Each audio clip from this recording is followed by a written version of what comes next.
آیت نمبر 28 اعوذ باللہ من الشیطان الرجیم بسم اللہ الرحمن الرحیم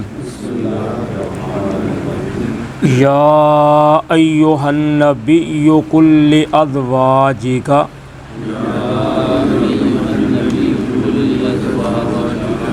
ان کنتن تردن الحیاۃ الدنیا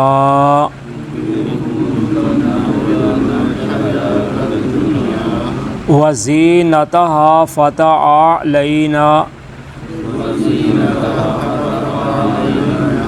امتعکن واسرحکن سراحا جمیلا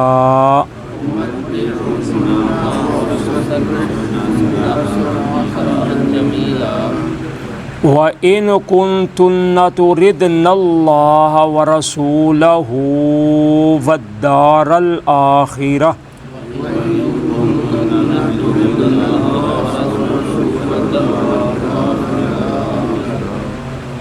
فَإِنَّ اللَّهَ أَعَدَّ لِلْمُحْسِنَاتِ مِنكُنَّ أَجْرًا عَظِيمًا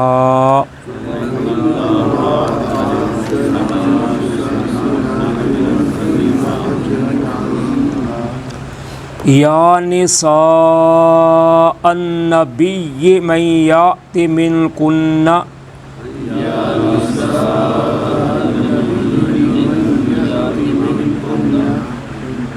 بفاحشۃ مبینۃ یضاعف لها العذاب ضعفین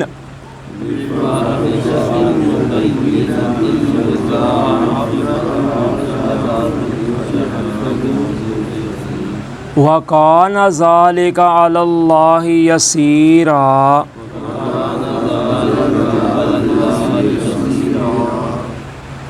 وَمَن يَقْنُتْ مِنكُنَّ لِلَّهِ وَرَسُولِهِ وَتَعْمَلْ صَالِحًا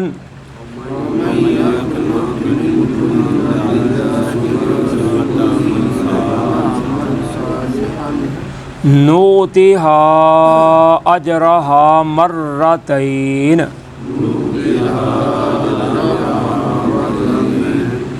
واعتدنا لها رزقا كريما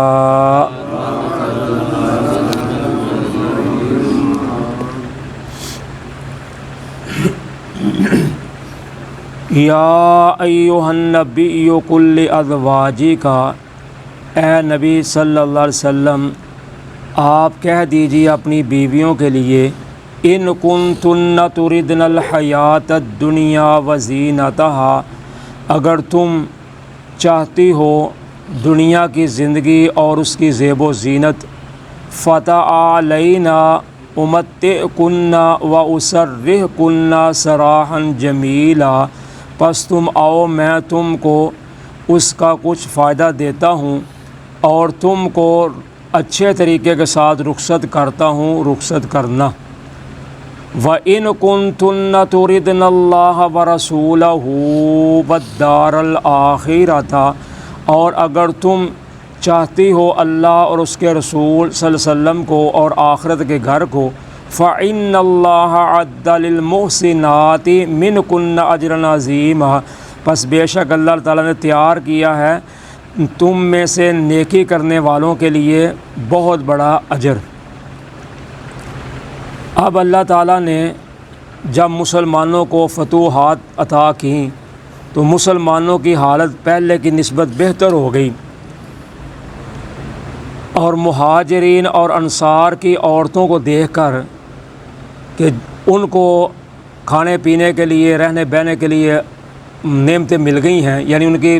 حالت بہتر ہو گئی ہے مہاجر اور انصار صحابہ کی خواتین کی، تو ظاہریہ انسانی فطرت ہے کہ انسان ایک دوسرے کی طرف دیکھ کر اس کے دل میں بات تو آتی ہے نا، اس کے پاس یہ چیز ہے میرے پاس بھی ہونی چاہیے۔ تو ویسے بھی جب کاروبار چل جاتا ہے یا حالات اچھے ہوتے ہیں تو ہر ایک کا دل چاہتا ہے اچھی چیز اور ہونی بھی چاہیے، کیونکہ اللہ تعالیٰ نے قرآن پاک میں بھی فرمایا وَأَمَّا بِنِعْمَةِ رَبِّكَ فَحَدِّثْ، جب اللہ آپ پر کوئی نعمت کرے تو اس کا اظہار ہونا چاہیے۔ جب پیسے ہوں، اچھے حالات ہوں تو پھر انسان کو کھانا پینا اچھا، کپڑے اچھے پہننے چاہیے۔ یہ نہیں کہ ہر وقت انسان ایسی حالت بنا کے رکھے کیونکہ دیکھنے والا سمجھے کہ شاید اس کو کوئی ضرورت ہے، نہیں، اگر دیا ہے اللہ نے تو پھر اس کو استعمال کرنا چاہیے، اگر نہیں دیا تو پھر صبر کرنا چاہیے۔ تو ازواج مطہرات جو تھی نبی اکرم صلی اللہ علیہ وسلم کی بیویاں جو تھیں، ان کے دل میں بھی خیال آیا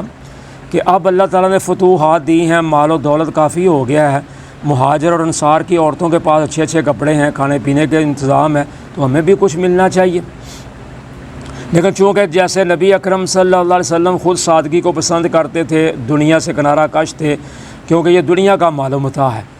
تو نبی جو ہوتا ہے اس نے قوم کے لیے اسوہ حسنہ بننا ہوتا ہے، نمونہ ہوتا ہے، تو اس لیے جو آپ کی بیویاں تھیں انہوں نے بھی نمونہ بننا تھا، کیونکہ نبی کی ذات جو بے عیب ہوتی ہے، اگر اس کی اولاد اس کے اہل میں بھی کوئی نقص ہوگا تو پھر نبی کی ذات بے عیب نہیں رہے گی، پھر لوگ کہیں گے دیکھو جی اس کی بیوی، اس کے بچے، حالانکہ ہر ایک کا اپنا اپنا طبیعت ہے، ہر ایک کا اپنا اپنا معاملہ ہے، لیکن لوگ کہہ دیتے ہیں جی دیکھو جی وہ آپ تو اتنا نیک ہے تو اس کی بیوی ایسی ہے، اس کے بچے، حالانکہ کسی کا کسی پر اختیار تو نہیں، یہ تو ہدایت دینا اللہ کے اختیار میں ہے۔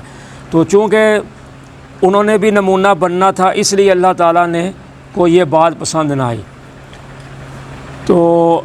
انہوں نے مطالبہ کیا، تو اللہ تعالیٰ نے فرمایا کہ تم اپنی بیویوں کو کہو کہ اگر تم دنیا کا مال اور اس کی زیب و زینت چاہتی ہو نا تو پھر آؤ، ہم تم کو دیتے ہیں جو کچھ تم چاہتی ہو، مانگتی ہو، لیکن پھر تم کو ہم احسن طریقے سے، اچھے طریقے کے ساتھ تم کو رخصت بھی کرتے ہیں۔ تو نبی اکرم صلی اللہ علیہ وسلم نے اسی غصے میں، اسی ناراضگی میں، مطالبے پر آپ نے اپنی بیویوں سے 1 مہینہ جدائی کر لی، علیحدگی اختیار کر لی۔ تو اس کو قرآن و سنت میں ایلا کہتے ہیں، یعنی کوئی بندہ اپنے گھر والوں سے ناراض ہو تو وہ کہہ سکتا ہے میں اتنے دن یا اتنے مہینے گھر نہیں آؤں گا، تو وہ زیادہ سے زیادہ 4 مہینے ہے، 4 مہینے سے اگر زیادہ ہوگا تو پھر اس کو طلاق سمجھا جائے گا، 4 مہینے سے کم اگر کر لے تو پھر اس کو طلاق نہیں سمجھا جائے گا، کہ اگر کوئی بندہ گھر سے ناراض ہو کر گھر سے چلا جاتا ہے اپنی بیوی سے تو میں گھر نہیں آؤں گا 2-3 مہینے، تو کوئی بات نہیں، اس کو ایلا کہتے ہیں۔ تو نبی اکرم صلی اللہ علیہ وسلم نے بھی اعلان کر لیا کہ میں مہینہ گھر نہیں آؤں گا، آپ سے بات نہیں کروں گا کہ تم نے مجھے پریشان کر دیا ہے مال مانگ کر۔ تو جب 29 دن ہوئے تو نبی اکرم صلی اللہ علیہ وسلم نے اپنی بیویوں سے صلح کر لی، بات چیت کر لی۔ تو ام المؤمنین حضرت عائشہ رضی اللہ تعالیٰ نے عرض کی تھا حضور آپ تو فرماتے تھے کہ میں نے مہینہ تک نہیں گھر آنا بولنا آپ سے، تو ابھی تو 29 دن ہوئے ہیں۔ تو آپ نے پھر اپنے ہاتھ کی انگلیوں کے ساتھ اشارہ کر کے بتایا کہ چاند کبھی 29 کا ہوتا ہے، کبھی 30 کا ہوتا ہے۔ تو اسی لیے آپ نے فرمایا کہ جب تم روزے رکھو رمضان کے تو اگر 29 ہوں تو تم 30 کا انتظار کرو، ہاں اگر تم پر بادل ہو جائیں، ایسا معاملہ ہو جائے تو پھر تم انتظار کرو، ہاں اگر واضح ہو جائے چاند نکل آیا تو پھر 29 ہیں، اگر نہیں نکلا تو پھر 30 پورے کرو۔ تو اس لیے نبی پاک صلی اللہ علیہ وسلم آیا کہ کبھی مہینہ 29 کا ہوتا ہے، تو یہ 29 کا مہینہ تھا۔ تو آپ نے پھر سب سے پہلے حضرت عائشہ رضی اللہ تعالیٰ عنہا کو یہ آیت، اس کو تخییر کہتے ہیں، یعنی اس میں اختیار دیا گیا ہے کہ تمہاری مرضی ہے تو مار رکھ لو، تمہاری مرضی ہے اللہ اور اس کے رسول کو رکھ لو، اور آخرت کے گھر کو یعنی جنت کو لے لو۔ تو آپ نے حضرت عائشہ رضی اللہ تعالیٰ سے بات کی تو فرمایا عائشہ اللہ تعالیٰ نے یہ کہا ہے، لیکن ساتھ میں آپ کو یہ بھی کہوں گا کہ آپ نے جلد بازی سے کام نہیں لینا، اپنے ماں باپ سے مشورہ کر کے پھر مجھے بتانا ہے کہ آپ نے کیا کرنا ہے۔ تو کہنے لگے حضور یہ کیسے ہو سکتا ہے کہ میرا ماں باپ آپ سے جدائی کا مشورہ دے، وہ تو کبھی بھی پسند نہیں کریں گے، کون ہوتا ہے ماں باپ جو اپنی لڑکی کو اجاڑے یا اس کو پسند نہ کرے اپنے گھر رہے، تو یہ تو نہیں ہوگا۔ تو اس لیے میں اپنے باپ باپ سے مشورہ نہیں کروں گی، میں خود اپنے آپ سے ہی مشورہ کروں گی۔ تو وہ یہ ہے کہ میں آپ کو چاہتی ہوں اور اللہ کو چاہتی ہوں اور آخرت کے گھر کو چاہتی ہوں۔ تو پھر آپ نے باقی اپنی بیویوں سے بھی پوچھا، تو اس وقت آپ کی ٹوٹل 9 بیویاں تھیں آپ کے گھر۔ تو آپ نے باری باری سب سے پوچھا تو سب نے یہی جواب دے دیا کہ ہم اللہ کو اور آپ کو اور آخرت کے گھر کو پسند کرتی ہیں۔ تو پھر اللہ تعالیٰ نے فرمایا فَإِنَّ اللَّهَ أَعَدَّ لِلْمُحْسِنَاتِ مِنْكُنَّ أَجْرًا عَظِيمًا، اللہ تعالیٰ نے تیار کیا ہے نیکی کرنے والیوں کے لیے تم میں سے بہت بڑا اجر۔ تو اگر تم نے یہ کام کیا ہے تو پھر ہم نے بھی تمہارے لیے بہت بڑا اجر تیار کیا ہوا ہے۔ یا نساء النبی من یأت منکن بفاحشۃ مبینۃ یضاعف لها العذاب ضعفین اے نبی پاک صلی اللہ علیہ وسلم کی بیویوں عورتوں، جو آئے گی تم میں سے یا لائے گی تم میں سے بے حیائی کو ظاہر، تو دگنا دیا جائے گا اس کو عذاب۔ وَكَانَ ذَلِكَ عَلَى اللَّهِ يَسِيرًا، اور ہے یہ اللہ پر کام کرنا آسان۔ تو قرآن پاک میں بفاحشہ جہاں بھی لفظ آتا ہے اس کا معنی ہوتا ہے زنا، بدکاری، لیکن یہ عام ہے نکرہ، یعنی اس کا معنی ہوتا ہے عام برائی۔ تو یہاں مراد ہے نبی پاک صلی اللہ علیہ وسلم کے ساتھ بد اخلاقی کرنا، یعنی آپ کے ساتھ نامناسب رویہ رکھنا، کیونکہ نبی کی بیوی معاذ اللہ بدکارہ تو ہو نہیں سکتی، فحشہ نہیں ہو سکتی، تو اس سے مراد ہے کہ آپ کے ساتھ نامناسب رویہ اختیار کرنا اور بد اخلاقی کے ساتھ پیش آنا۔ تو فرمایا جو کام یہ تم میں سے کوئی عورت کرے گی تو پھر ہم اس کو عذاب بھی دگنا دیں گے، کیونکہ تمہارا مقام عام عورتوں جیسا نہیں ہے، تم نبی پاک کی بیویاں ہو، تم مومنوں کی مائیں ہو، تو اس لیے جیسے تمہارا مقام بلند ہے، اسی طرح اگر تم نے ایسا کوئی رویہ اختیار کیا حضور کو ناراض کرنے کا، پریشان کرنے کا، یا بد اخلاقی کی زبان ایسی استعمال کی، تو پھر ہم تم کو عذاب بھی دگنا دیں گے۔ تو فرمایا یہ اللہ پر کام کرنا آسان ہے۔ وَمَن يَقْنُتْ مِنكُنَّ لِلَّهِ وَرَسُولِهِ، اور جو کوئی تم میں سے فرما برداری کرے گی اللہ اور اس کے رسول کی، وَتَعْمَلْ صَالِحًا، اور نیک کام کرے گی، نُؤْتِهَا أَجْرَهَا مَرَّتَيْن، تو ہم اس کو دیں گے ثواب بھی دگنا۔ وَأَعْتَدْنَا لَهَا رِزْقًا كَرِيمًا، اور ہم نے تیار کر رکھا ہے اس کے لیے عزت کا رزق۔ تو اب اللہ تعالیٰ فرماتے ہیں کہ اگر تم میں سے کوئی فرما برداری کرے گی اللہ اور اس کے رسول کی اور نیک کام بھی کرے گی، یعنی اللہ اور اس کے رسول کی اطاعت بھی کرے گی، اپنے خامد کی عزت بھی کرے گی اور اللہ کی اطاعت بھی کرے گی، نیک کام بھی کرے گی، نماز روزہ حج زکوٰۃ وغیرہ بھی، تو پھر ہم اس کو ثواب بھی دگنا دیں گے۔ تو جیسے انسان کا مرتبہ بڑا ہوتا ہے نا، تو اس سے اگر غلطی ہو تو بندے کو زیادہ تکلیف ہوتی ہے، جس سے زیادہ تعلق ہو تو اس سے زیادہ تکلیف، حالانکہ بات تو وہی ہے جو دوسرا کرتا ہے وہ بھی کرے تو، لیکن اس کی اتنی تکلیف نہیں ہوتی جتنی اس کی ہوتی ہے جس کے ساتھ تعلق زیادہ ہو۔ تو اس لیے اللہ تعالیٰ فرماتے ہیں اگر عذاب دگنا ہے تو پھر نبی پاک صلی اللہ علیہ وسلم کی بیویوں کا ثواب بھی دگنا ہے دوسری عورتوں کی نسبت سے، کیوں کہ ان جیسا کوئی عمل نہیں کر سکتا جیسا انہوں نے کیا ہے۔ تو اس لیے اللہ تعالیٰ فرماتے ہیں ہم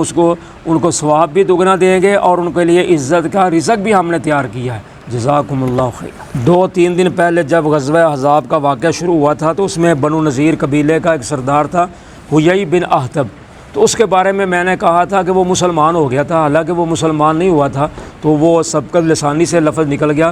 اصل میں اس کی جو بیٹی تھی نا حضرت جویریہ، وہ مسلمان ہوئی تھی۔ تو سردار جو تھا نا حیی بن اخطب، وہ جب کل ہم نے سبق پڑھا ہے کہ جب بنو قریظہ اپنے قلعے میں بند ہو گئے تو وہ بھی ان کے ساتھ قلعے میں بند ہو گیا تھا، کیونکہ اس نے شرط لگائی تھی